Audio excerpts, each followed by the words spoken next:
Salut à tous, une vidéo cette fois pour parler des images système de Windows, qui n'est pas forcément un principe très connu, mais qui est assez utile. Donc comme vous pouvez le voir, comme d'habitude, il y a un tuto sur le site et je vais faire une vidéo pour vous expliquer comment créer une image système, l'intérêt que ça apporte, etc. Donc quand vous avez votre Windows qui est planté, et notamment Windows 10, vous avez plusieurs solutions. Donc la première, c'est réinitialiser Windows. Donc ça vous remet un Windows à zéro où vous avez vos données qui sont encore présentes, mais vous avez toutes les applications qui sont supprimées. L'autre solution, c'est de réinstaller Windows à partir d'un support d'installation. Donc ça vous remet donc aussi Windows à zéro où vous perdez, vous avez vos données qui sont soit mise dans un dossier Windows Old si vous ne formatez pas. Si vous formatez, vous avez l'intégralité des données, donc les applications et vos données qui sont supprimées, et vous repartez sur un Windows à zéro. Donc dans les deux cas, le souci c'est que si vous avez beaucoup d'applications que vous utilisez au quotidien, vous allez devoir les réinstaller, ça prend beaucoup de temps parce qu'il faut les réinstaller, il faut les reconfigurer, il faut retrouver vos mails avec les licences, etc. Au niveau de la configuration utilisateur, faut tout refaire. Donc c'est assez lourd et ça prend pas mal de temps. D'où l'intérêt des images système qui permettent en fait de sauvegarder votre Windows tel qu'il est. Et quand vous réimagez, donc quand vous réinstallez, restaurez cette image système, ça remet le Windows exactement comme il est avec vos données au moment où vous avez pris l'image système, la configuration, les mises à jour de Windows sont installées, vous avez vos applications, bref, ça remet tout à zéro et vous repartez comme si vous n'aviez pas fait d'image système, ça remet vraiment tout à l'intégralité.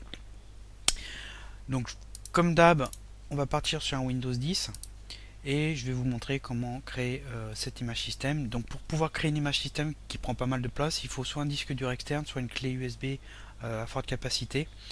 Tout simplement, au niveau de la place utilisée, ça va prendre exactement la même place que vos données avec toutes vos partitions. Donc si vous avez un disque C par exemple avec 40 Go de données dessus, avec une autre partition D, vous allez prendre l'intégralité des données et il faut donc cumuler sur un disque dur externe par exemple toutes ces données.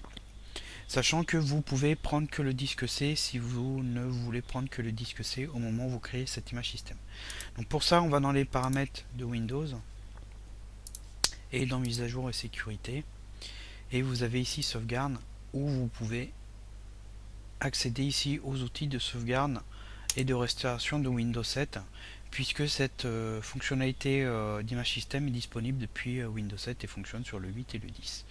Donc vous avez deux menus, vous avez créé une image système, donc ça permet de faire la sauvegarde de Windows, et ici vous avez créé un disque de réparation système, tout simplement parce que quand votre Windows est planté, il faut que vous puissiez démarrer sur un support de réparation, donc soit une clé USB, soit un DVD-ROM, pour pouvoir ensuite restaurer cette image système réimagée pour remettre les partitions telles qu'elles étaient. Donc au niveau de la création d'image système, donc on clique. Windows il fait une recherche pour voir si vous avez des disques durs, de secondes disques durs ou disques durs externes, ou éventuellement un partage réseau à forte capacité, donc un autre ordinateur, et il va vous proposer les lecteurs. Voilà. Donc ici j'ai un lecteur E, donc je peux faire la sauvegarde dessus, on fait suivant. Et une fois qu'on démarre la sauvegarde, donc là il va faire la sauvegarde sur le disque E. Il y en a pour une bonne heure en général, au moins 40 minutes, selon la vitesse de votre disque dur, si vous êtes en HD ou en HDD ou pas. Donc moi je vais pas la relancer parce que c'est assez long. Et une fois que cette sauvegarde est terminée, on arrive sur l'écran qui est là, où Windows nous propose de créer un disque de réparation système qui équivaut en fait au menu qu'on avait là. Sur Windows 10, vous faites non, ça ne sert à rien d'utiliser cette fonction. Pourquoi? Parce que ici, si je retourne dessus, il me propose que le lecteur DVD-ROM. Et si vous voulez créer une clé USB de réparation, il faut passer par un autre chemin. En fait, dans Cortana, vous tapez récupération. Et on a ici lecteur de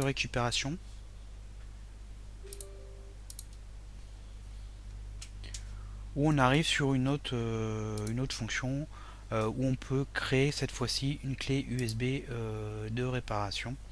Donc là pareil, hein, je vais pas la faire.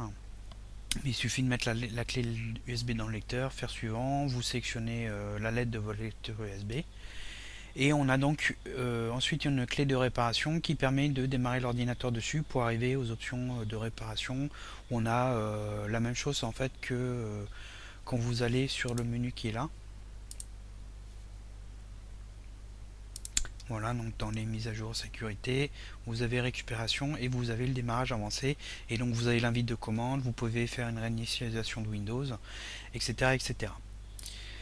Alors, au niveau du contenu de la sauvegarde, donc moi si je vais sur le E, parce qu'en fait j'ai déjà fait la sauvegarde avant, ça se présente avec un dossier Windows Image Backup que vous pouvez parcourir. Donc vous aurez un message qui vous demande les autorisations, il faut faire continuer sur chaque dossier.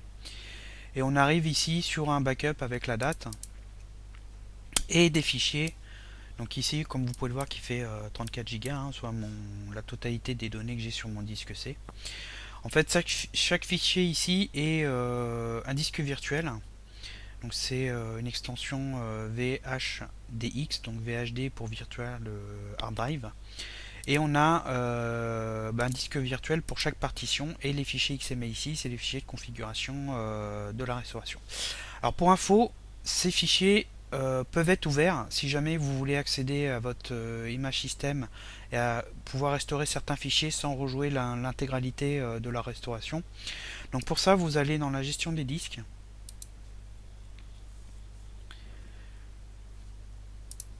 Et vous avez un bouton ici dans Action, attacher un disque virtuel, et on va aller chercher notre fichier image virtuelle, disque virtuel. On va prendre le premier, hein, la partition C en fait. On fait OK et ça va nous charger une partition à partir du fichier, une partition virtuelle. Donc elles sont en cyan là ici avec la couleur. Et il nous a créé un lecteur F où on peut parcourir notre dossier. Et en fait, comme vous pouvez le voir, hein, c'est exactement la même chose que sur la partition C avec le dossier Windows, programme file, utilisateur, etc. Et si je vais dans la partition C, donc là on est bien sur le F, hein. Si je vais sur le C, on retrouve la même arborescence tout simplement parce que j'ai fait cette image système. Et en fait, quand vous restaurez, le but c'est de recopier en fait l'intégralité de cette image système dans le C comme auparavant, avec quelques configurations pour rendre le démarrage possible. Ça remet aussi les autres partitions, dont la partition EFI si vous êtes sur un disque GPT. Donc maintenant, ce qu'on va faire, c'est qu'on va démarrer Windows, on va redémarrer l'ordinateur et on va aller sur les options de récupération pour pouvoir restaurer cette image, pour vous montrer comment ça fonctionne.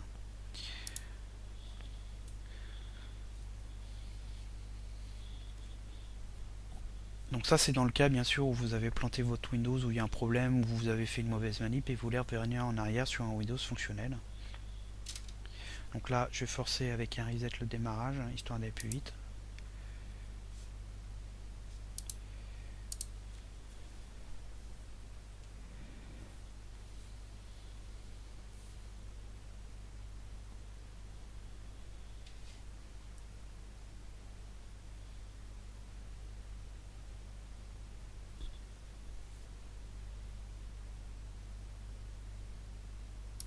Voilà, donc là l'ordinateur redémarre.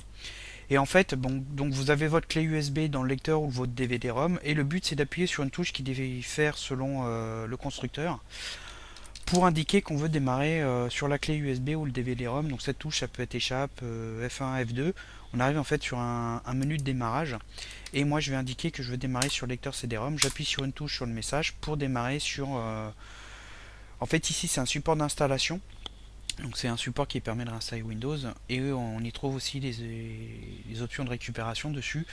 Dans le cas où vous avez pris dans Cortana récupération, vous arrivez aussi directement sur les menus d'options de récupération,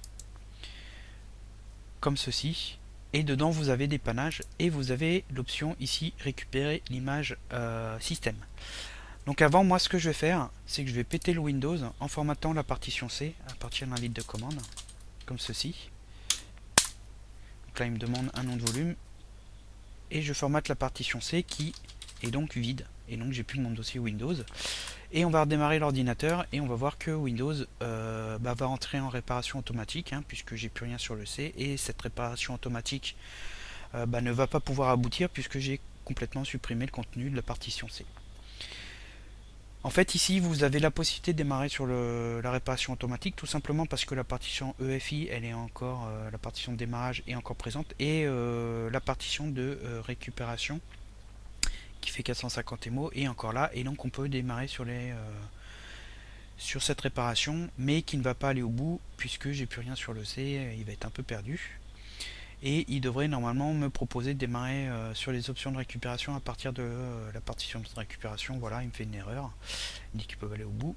Et on va sur, il n'a pas pu réparer Windows, et on arrive sur les options de récupération qui, comme vous pouvez le voir, sont identiques à celles disponibles sur un support d'un disque de réparation. Donc dans dépannage, on va aller dans les options avancées, et on a récupération de l'image système. Donc Windows, les options de récupération scannent vos disques, et il trouve directement les images système disponibles. Sinon vous pouvez en sélectionner là en cherchant. On fait suivant. On a des options pour installer des pilotes dans le cas où vous avez des problèmes de reconnaissance de matériel, etc. Donc là c'est pas le cas. On fait suivant et on va lancer la restauration, qui va prendre pas mal de temps puisqu'il va me recopier tout le contenu de la partition C. Et les autres partitions aussi, il restaure vraiment l'intégralité de toutes les partitions. Donc là il commence par la partition EFI, et ensuite il va passer sur la partition C qui est beaucoup plus longue, bien sûr, puisqu'il y a plus de données. Il faut qu'il réinjecte les 35 Go de données qui se trouvent dessus. Donc je vais laisser tourner, on va reprendre la vidéo une fois qu'on sera vers la fin, pour voir si au final on récupère un Windows fonctionnel, et je vous montrerai aussi les limites de ces images système, parce qu'il y en a quelques-unes, pas en fait tous les cas de figure. On vous verrez, et je vous dis à tout de suite.